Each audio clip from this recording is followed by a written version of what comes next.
Hey everybody, Ben here from the Bonehead podcast, and welcome to Top 5 Friday. So every week we're going to be looking at Top 5 something, probably related to Blood Bowl. Why? Because I have an unhealthy love for Top 5 or Top 10 lists. I just think it's great fun to look at something and rank it. Today we're going to be looking at Top 5 blockers in Blood Bowl. So before we move on, let's talk about what a blocker is. So you've got blitzers, they run around, they do stuff. Blockers are the guys who are there to win the line of scrimmage. They win the line of scrimmage and then they form really good corners of the cage. Okay, those are some of kind of the variables that I use to rate what is a blocker, what is not a blocker. On top of that, they need to be resilient as you like, because if they are on the line of scrimmage, they are going to get punched. So that's what we're looking at here. We're looking at people who can win that attrition game by surviving and then by crumping back, and who can also form the good corners of the cage. Milton, our local player, summed it up nicely by saying they're the guys you want to give block and guard to, because that's their job. Their job is to murder, to stay in place, and to not get murdered themselves. Generally speaking, big guys tend to make good blockers, but you will only see one big guy on this roster. So sorry trolls, I know that putting 2 trolls on the line is fantastic, but I don't think they are solid blockers as much as some of the other players. Anyway, without further ado, let's go to our number 5. And our number 5 is the only big guy that we will see on this roster. And the reason for that is because it is a team of ogres. And in the ogre team, your ogre is the blitzer. It is also the blocker. Everything else is done by the little guys. With the ogre team, you deploy up to 6 ogres on that line.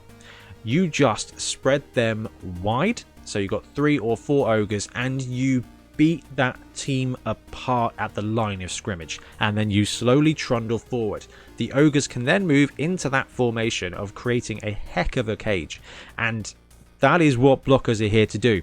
So the great thing about the ogre blocker, strength 5 mighty blow, it's armor 10 plus with thick skull as well.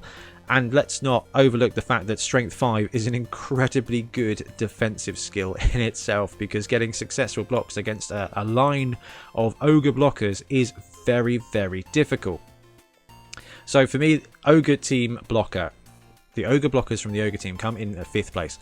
They are fantastic in that they will hurt things, and they will hurt things on offense and on defense. The downside is they do have Bonehead, and Bonehead, although in my opinion a great podcast, not such a useful skill on your blockers. You want them to be doing everything every turn, and when they fail that Bonehead, their tackle zones disappear, and that is a really big problem for your offensive line. If you've got the ball in the backfield and one of your ogres just disappears for a turn, you have created a gap, and people can run through it or move away, and your blockers lose control of that line of scrimmage, and that is their job. When the ogres are on, there are very few front lines that can survive them, but once per turn, one of those ogres at least is going to just stop working, and that makes them inconsistent. And if anyone's watching the NFL this year, that basically summarizes 2020. But for me, I love the ogres, and I love them as blockers. Number 4, we have got the Flesh Golem. So I cannot wait for these models to come out. I know that there's mixed opinions. Personally, I think with a bit of a lackluster paint scheme, I guess, is how I paint my stuff. Heavy brown, heavy agrax, they're going to blend in nicely. The team is going to fit in just well with Blood Bowl. So the Flesh Golems for me are superb blockers. It hurts when you don't take them in your Necro team. It hurts because they do such a good job on the line. Now the reason they are so effective as blockers is they are strength 4.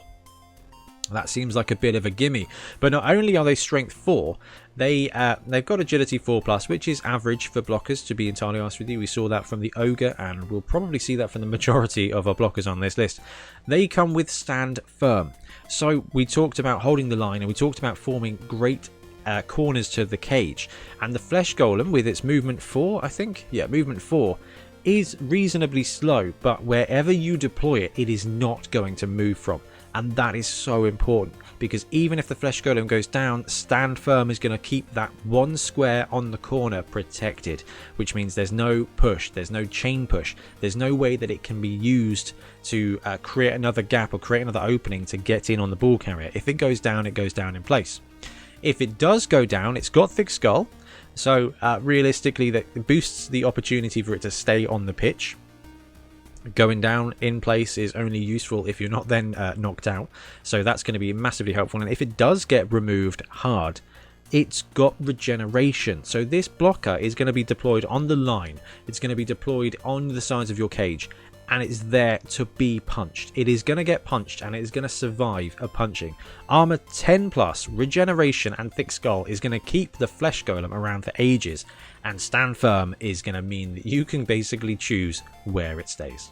Number 3, we've got the Knull Bloater. That's right, a Nurgle player actually getting in the top 5 list. So Nurgle have had a tough time in 2020. They've kind of got downgraded basically everywhere.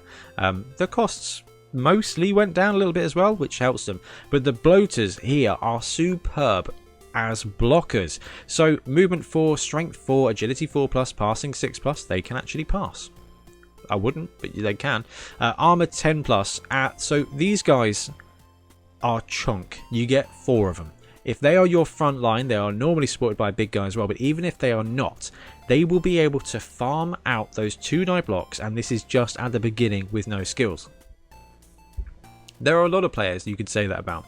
So the thing that makes Nurgle Bloaters even better is the skills they start with.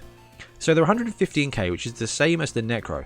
But before we go into anything else, Foul Appearance is a remarkably useful skill.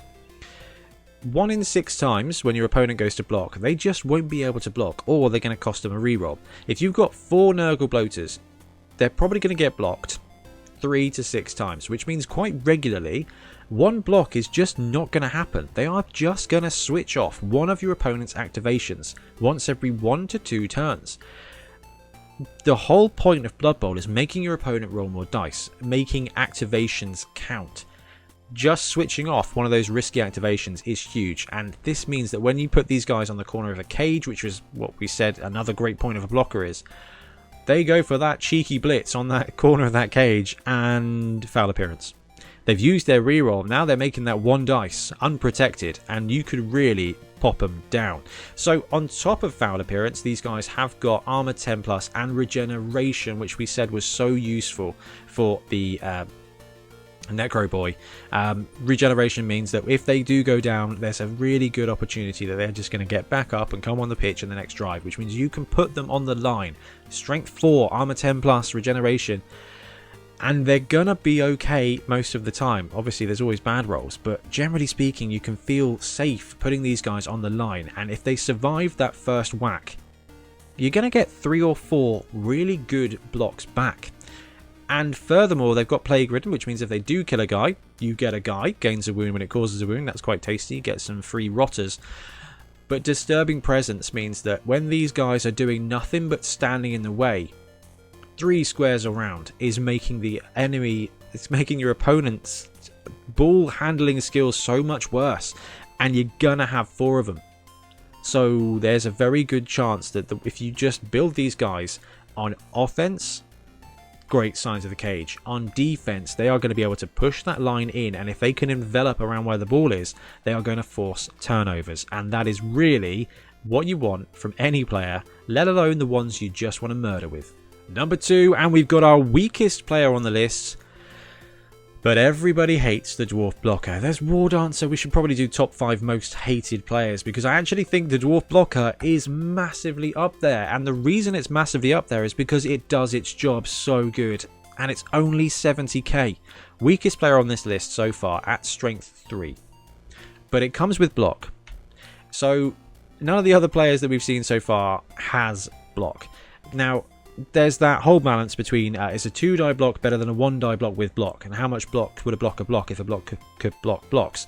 So you get the advantage. Strength 4, a 2-die block is better than a 1-die block with block, but it works both ways. So if your opponent is making that block against you, you are going to have the skill advantage. It's going to help you on offense and it's going to help you on defense. And the real crux of the matter is with the Dwarf Blocker is it's not just a couple of guys. You tend up to have a really good front line of Dwarf Blockers, and as soon as one of them gets a cheeky skill, it's guard, and then they become strength 4, strength 5 blockers. Let's ignore that. Let's just use it on its own. So it's got armor 10 plus. Armor 10 plus for the blocker. For a second I was like, is it 11? Is it a tree man? No, armor 10 plus, block and thick skull. So this guy can get blocked down, but it's going to get up again. You are never going to keep the Dwarf Blocker down unless you foul it. So you deploy these guys on the line. They've got that block skill. They can afford to make unassisted 1-die blocks. You don't need to do much in the way of positioning for these guys to make it work. They are just going to go, I'll take a 1-die block. And that 1-die block can only fail on a skull. And because they're dwarves, you've got rerolls as well. So you make that first 1-die block with your Dwarf Blocker. You get a push, you get a pow, you get a both down. Those are all really good because you're going to follow, or you're going to stay in place, and then your next Dwarf Blocker is going to have 2 dice and it's got block. And you know what? Here's the slow roll here, guys. These guys also have tackle, so they are going to win the line of scrimmage with block, with numbers. They're going to survive the line of scrimmage with armor 10 plus, with thick skull and block as well. If your opponent is a goblin, is an elf, is someone with dodge, they're going to put them on the line. They're going to want to dodge away. Tackle is going to stop them. If they want to put dodge guy on the line, tackle is going to ignore that and it's going to pound them.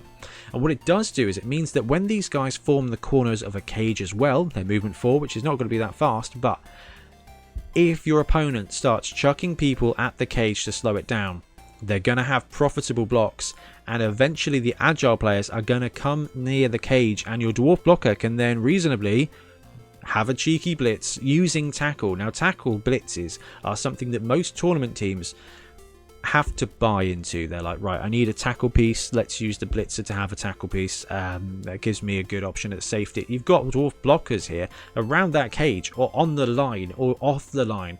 These guys, although movement 4, can also play that cheeky little bit of linebacker role. They can go and take out a guy. But we're talking about blockers here, and the Dwarf Blocker is probably one of the most quintessential players in Blood Bowl. Tackle and block are going to farm and murder its way through a lot of players. War Dancers actually need to stay away from Dwarf Blockers because Dwarf Blockers are going to have the advantage, and when they go down, they go down.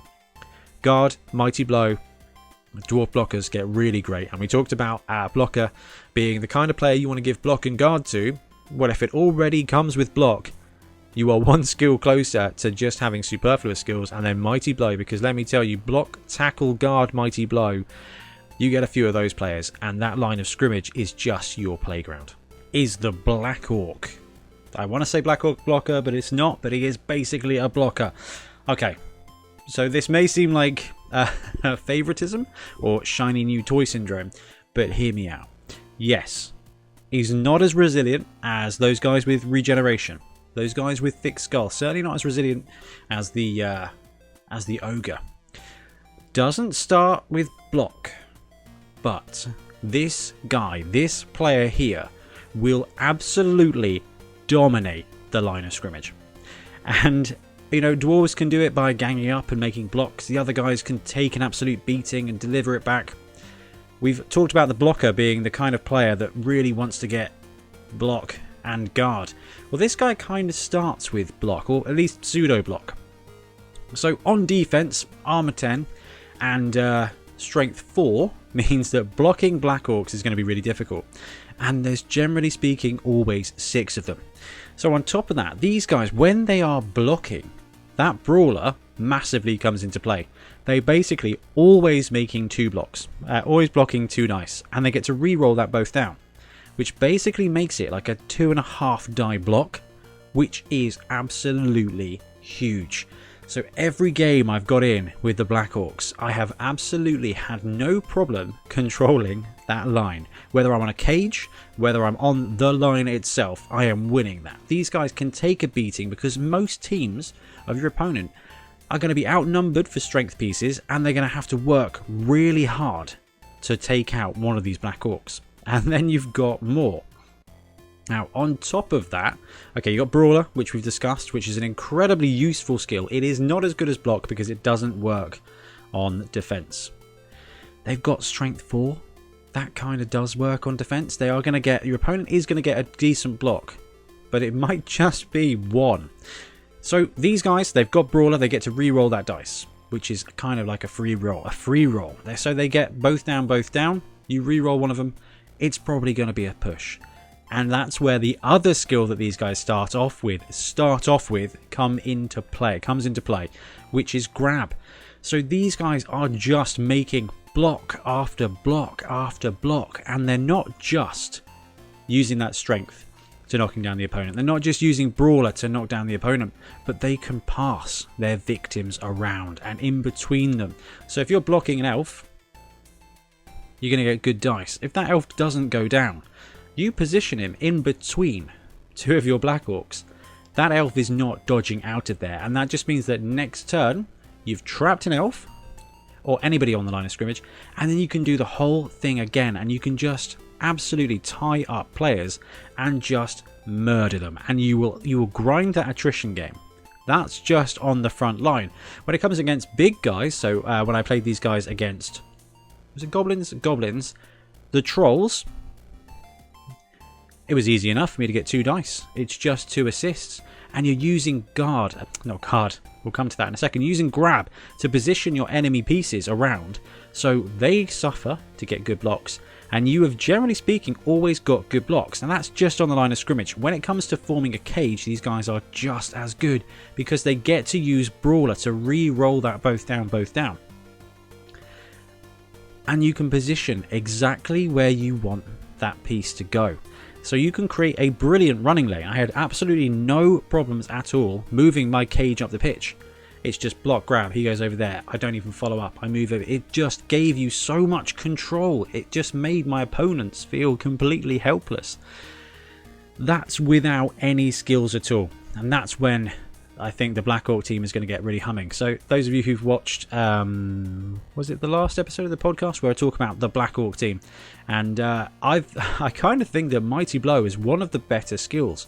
They don't necessarily need guard because they've got that strength 4 and they've got assists. Now, as your team develops, guard will not be bad, but strength 4 is going to struggle to get 3 die blocks. You're going to need 3 assists. It's kind of not necessary. They don't need block immediately because they've got Brawler. Yeah, block is going to keep them in place, and when they are being assaulted, it's going to help with their resilience an absolute ton, which is very good.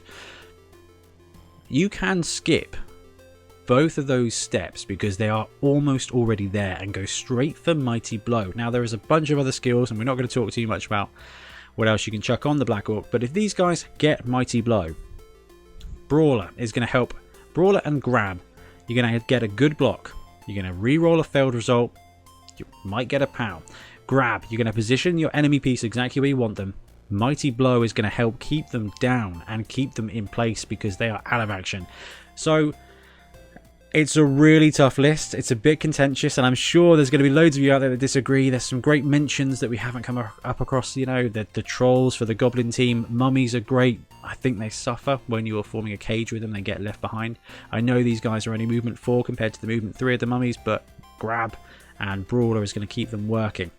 Anyway, I'm going to wrap up now. Those are my top 5 blockers. Please let me know in the comments who I've missed, what you think the right order is, because I know it's going to be, I know that there's going to be people who disagree, and you know what? You may very well be right, so do let me know. Anyway guys, thanks ever so much for watching, and we'll be back again very soon for more Blood Bowl content.